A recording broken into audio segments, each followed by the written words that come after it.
Debbie is in big trouble as her sins are being exposed. Finally, the people she thought would not find out that she's behind everything are finally realizing everything. Guys, is about to go down. Welcome back to another episode of when marriage become a nightmare. Don't forget that the only thing you can do for us to keep bringing out more episodes is to like our video, subscribe to our channel, and drop a comment.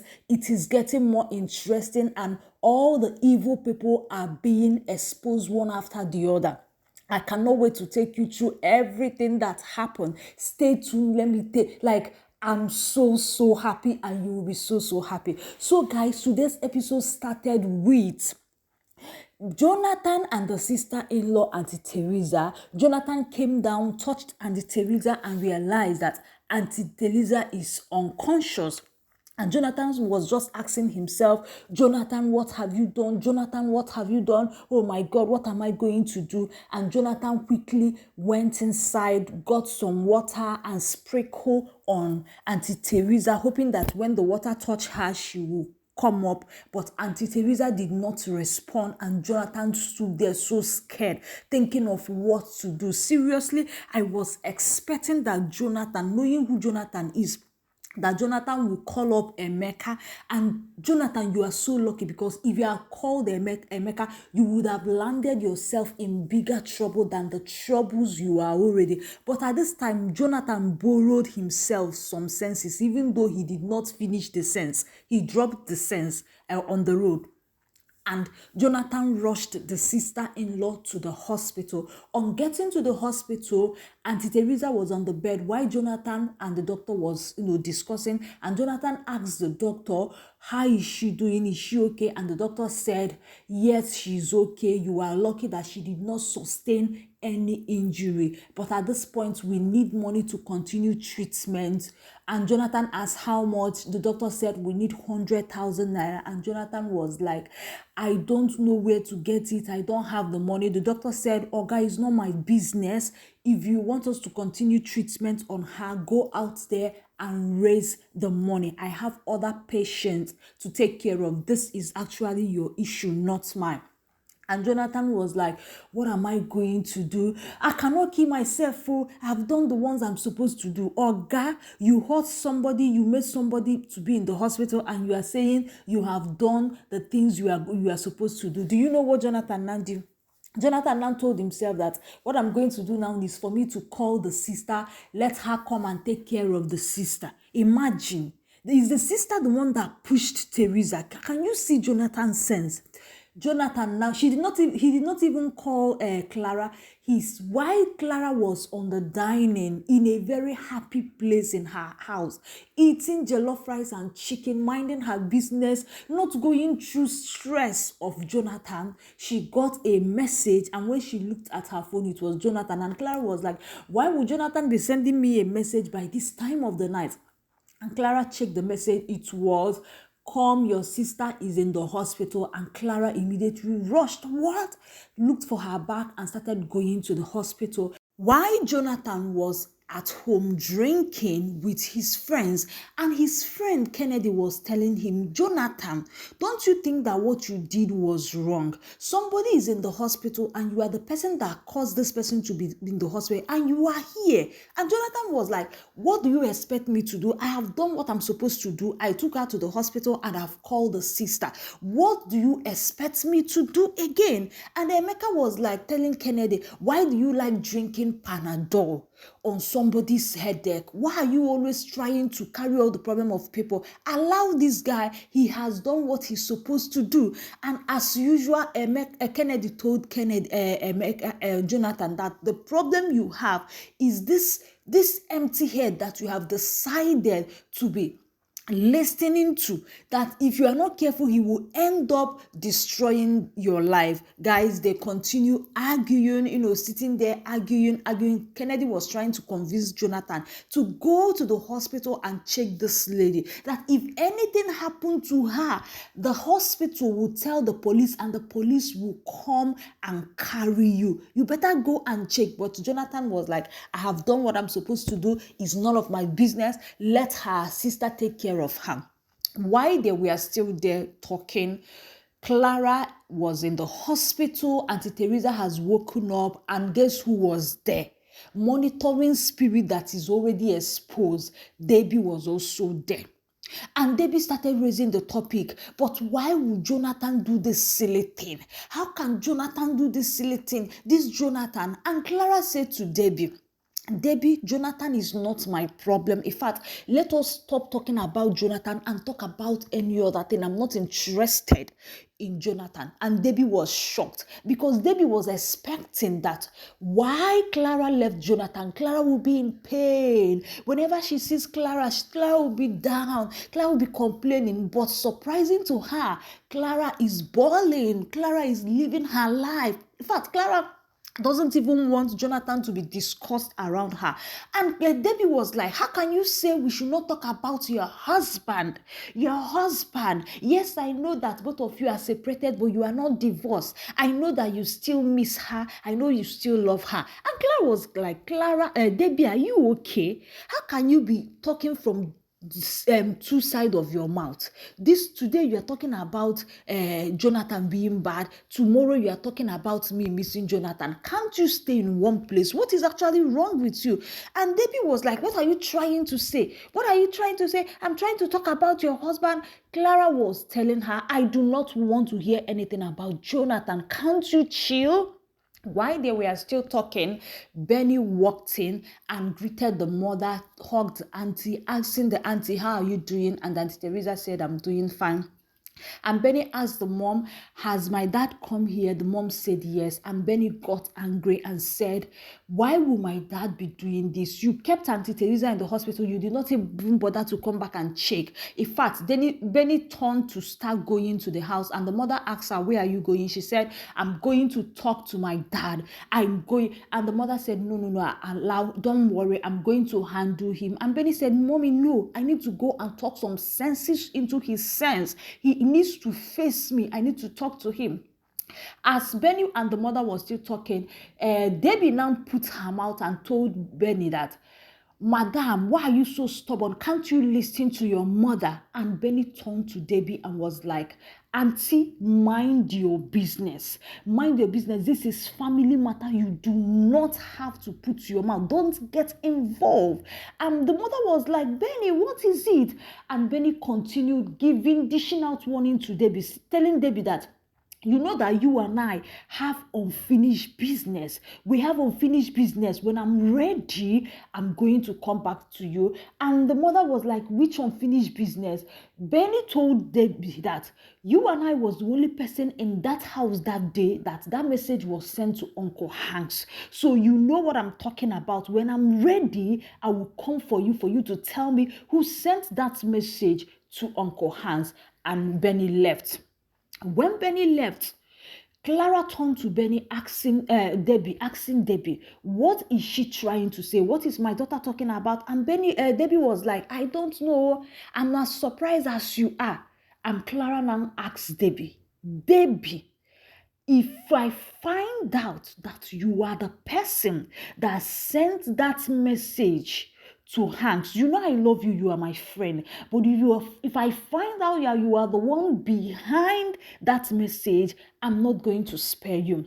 So guys, Clara's eyes is beginning to open. No matter how smart Debbie thinks she is, her sins are finally catching up with her. And Debbie was like, even myself, if I find out that I'm the one responsible, I'm not going to spare myself. I'm like, what kind of a person are you? As they were still talking, Auntie Teresa now started talking to the sister. Can't you see that this small witch you call a daughter is the one destroying your life? Can't you see what she's manipulating everything? And Clara immediately shut her sister up. Don't even try it. I might not be her biological mother, but I raised her and she's my daughter. I will not allow her to fend for herself. And the sister was like, this same girl was the person that made you left your husband's house. The same girl is the person you are still, fighting for doing everything. And Clara told the sister that Jonathan is the person that asked me to leave the house and I left on my own. Benny has nothing to do. You know that they are yet to know that the mother and Benny are on the same chapter. So after they were talking, behold, the small witch, Debbie, started talking to herself and saying that now I know that I have to deal with Benny. She needs to be taught a lesson. So the one I taught her was not enough. Auntie, any attempt you try on this girl's life again will swallow you because you have done enough. In fact, you don't even know that Hans is after you, watching you closer. Continue deceiving yourself. So guys, back to Jonathan's house. Jonathan and his friends were still there. Benny walked in shouting, "Daddy, Daddy," and walked straight to the father, asking the daddy, "What are you doing here? Are you not supposed to be in the hospital apologizing to Auntie Teresa for what you did to her?" And the father was like, what do you expect me to do? Haven't I done what I'm supposed to do? And Benny was like, "Dad, I'm so disappointed in you. You were my father, but I have nothing. I've never learned anything from you. Like, I'm so disappointed to call you my father." And Jonathan was just shocked looking at the daughter. And what's his name? Emeka now said to Benny, "Why will you talk to your father like that? Don't you know he's your father?" And Benny talked to Emeka and told Emeka, "Yes, he's my father, but he's not behaving like my father. You were supposed to be advising him instead of talking to me. In fact, what do I even expect from you? You are worse than my father. What? You are just here destroying my father." Benny turned back and started talking to the father, continued and was like, "Dad, I'm so disappointed. I'm ashamed to tell the world that you're my father because there is nothing good. You behave like a child." In fact, she really finished the father and all of them were just opening their mouths looking at her. When she left, Emeka was like, "How can your daughter be talking to you like this? How can your daughter be talking to you like this and you do nothing?" And Jonathan told Emeka, "Don't forget that she's a child. Please take it easy with her." And Kennedy told them that, "This is exactly what I was saying. Although I don't support the manner at which she was talking, but the young girl was actually telling you the truth, the right thing you should be doing." And guys, they started argument. And Emeka was like telling Kennedy that every time you'll be talking about marriage, family, what is even there in this marriage? Is it not Jonathan's marriage that have scattered even the family? The next one will now be yours. And Kennedy now told him, "I reject it in Jesus' name. Do you think I'm Jonathan that allowed you to come and destroy his family? You will never come close to my family. What do you even have? You don't have a child. You don't have anything. You are a useless bachelor, always going about looking for who to advise and destroy their family." Guys, they kept on arguing and fighting each other. After that, Kennedy now decided to go upstairs to Benny's room to talk to Benny. On Benny's room. On getting on Benny's room, Benny was sitting down trying to unpack her school bag when Uncle Kennedy came in. Uncle Kennedy started talking to her, telling her, "My darling girl, I'm so proud of you," because at first she apologized immediately, telling Uncle Kennedy that she is very sorry for what happened downstairs. And Kennedy was like, no, don't worry, I understand, but please, I want to let you know that you should not allow your father's attitude to get to your mental health, because looking at you right now is really affecting you." And Benny was like, "I do not know how to act around my father. My father has a way of pushing me to the wall, even when I try to be calm." Kennedy said, "I understand, but the next time, try to speak to him in a more respectful way. I'm not saying you should not make your point straight, but do it in a very respectful way. people, if you don't do it, people will start pointing fingers at your mother that your mother did not raise you well. So you have to do it. And Benny was telling Kennedy that my mom is a very kind woman, very good woman, but I don't know where to place my daddy. My dad is a disappointment in a father. As they were talking, Emeka and Jonathan was still downstairs, and Emeka was telling Jonathan that, why will you allow Kennedy to go upstairs to your daughter's room? Do you know if he's molesting her? And Jonathan was like, no, no, no, no, no, no. He cannot try such a thing. And I know the type of daughter I have. She can't do such a thing. Guess what Emeka said? Emeka said, you know what the type of daughter you have? A daughter that received a message to come to the hotel that saw her mother is in trouble and she was told not to tell you and she immediately left. Don't you know that this daughter don't even trust you? She prefer other people. Like Emeka always poisoning people's hearts. He was just saying those things so that he will poison Jonathan's heart to believe that Kennedy was there doing something bad with Benny. As he continued, Jonathan, no, he's a fool now. His head is empty. He immediately rushed inside or upstairs. On getting there, it was now time that, what's the name? Benny was giving Uncle Kennedy hug for all the advice, and Jonathan barged in and was like, what is happening here? What are you doing to my daughter? Benny, where did he touch you? And Benny was surprised, and Kennedy was like, Jonathan, are you okay? How can you say such thing about me? Is everything okay with you? Both of them started fighting.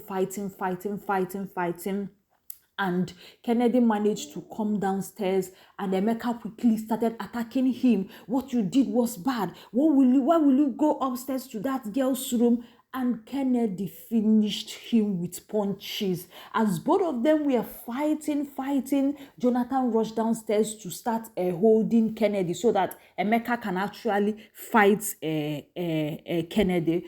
What's the name? Benny came down and hit Emeka with anger. And do you know what Emeka did? Emeka stood up and wanted to start removing his shirt to fight who? To fight a teenage girl. For you to know how foolish and empty Emeka is. And immediately Jonathan rushed him and was like, what are you trying to do? You are trying to fight my daughter. Are you okay? And Emeka was like, but she beat me first. I'm like, Jonathan, you are destroyed. And Kennedy just told Jonathan that, Jonathan, the next time you try this, you will have me to contest. In fact, at this moment, I'm tired of having a friend like you in my life. I'm just done with you. And he left. See, at this point, I feel like Kennedy should not be close to Jonathan again. Friendship is not by force. If it's not working, there's no connection. Yes, Kennedy, you can just be attending to Benny from afar and taking care of, advising, what's the name, Clara from afar, but leave Jonathan. Let him be destroyed by Emeka and Debbie. Allow him. You have done your best to reset his sense, but he doesn't have sense. Let him fool himself and destroy himself. You are not supposed to be seen, because when people are seeing you people all together, they will think that three of you are the same. Leave them and go and focus on your own life. You have done enough. Guys, what do you think? And another thing I want to talk about is, imagine Auntie Teresa that Benny came home to fight for. Auntie Teresa was there trying to manipulate the sister's mind against Benny. A girl that stood before you and was ready to go and fight for you. Immediately she left, you started talking bad about her. In fact, Auntie Teresa, I don't even understand you. You are just like your mom. Today you are here, tomorrow you are there. Go back to your house and go and fix your life. Guys, share your thoughts in the comment section.